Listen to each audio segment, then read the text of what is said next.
네, 오광수 전 민정수석 낙마 이후 야당의 공세가 김민석 총리 후보자에게 집중되고 있습니다. 그런데 여러 의혹 제기에도 김 후보자 측은 시원한 해명을 내놓지 않고 있습니다. 정치부 이채림 기자와 뉴스더에서 자세히 살펴보겠습니다. 먼저 오늘 추가로 제기된 의혹 전해드렸잖아요.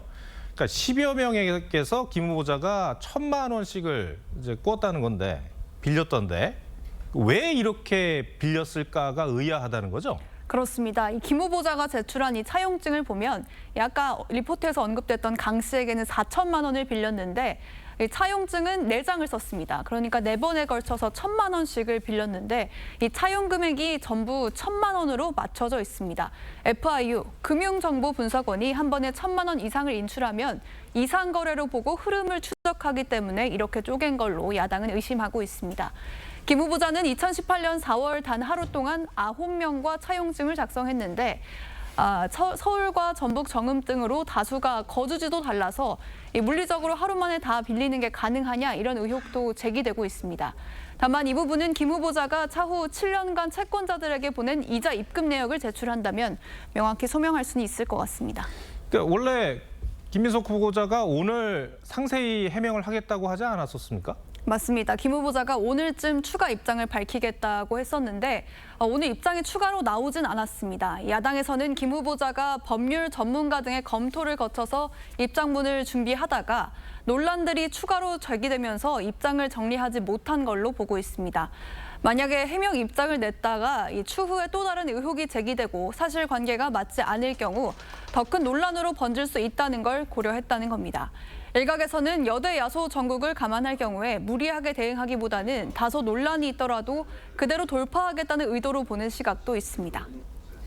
네, 이틀 전 해명은 다소 두루뭉술했다는 평가가 있었던 게 사실인데 추가로 그러니까 김 후보자가 설명해야 될 점이 뭐가 있습니까?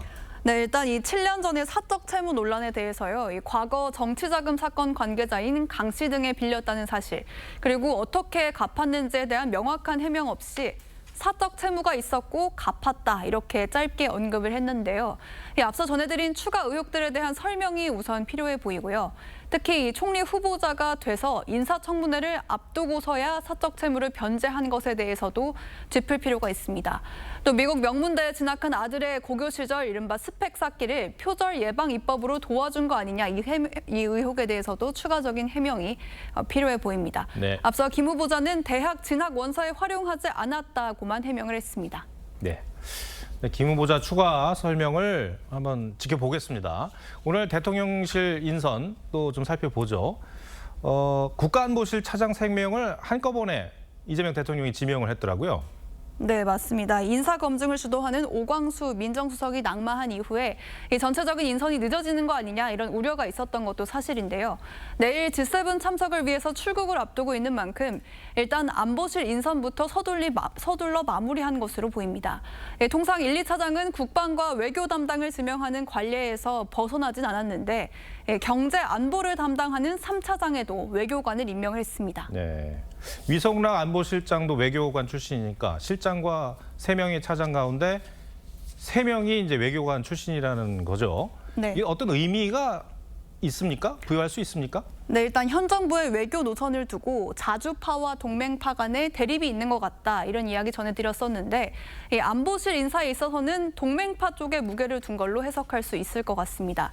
이뭉순 2차장은 위성락 안보실장과 주미 대사관에서 오현주 3차장은 외교장관으로 거론되고 있는 조현 전 외교부 1차관과 유엔 대표부에서 대사와 차석대사로 근무했던 연이 있는 걸로 전해집니다. 다만 위성락 실장이 총괄하는 안보실 인사인 만큼 위 실장과 호흡을 맞추는 데 중점을 뒀을 수 있고요. 차후 외교통일장관 등 실제 내각 인선에선 어떤 특징이 드러날지 조금 더 지켜봐야 할 걸로 보입니다. 네, 알겠습니다. 이채림 기자, 잘 들었습니다.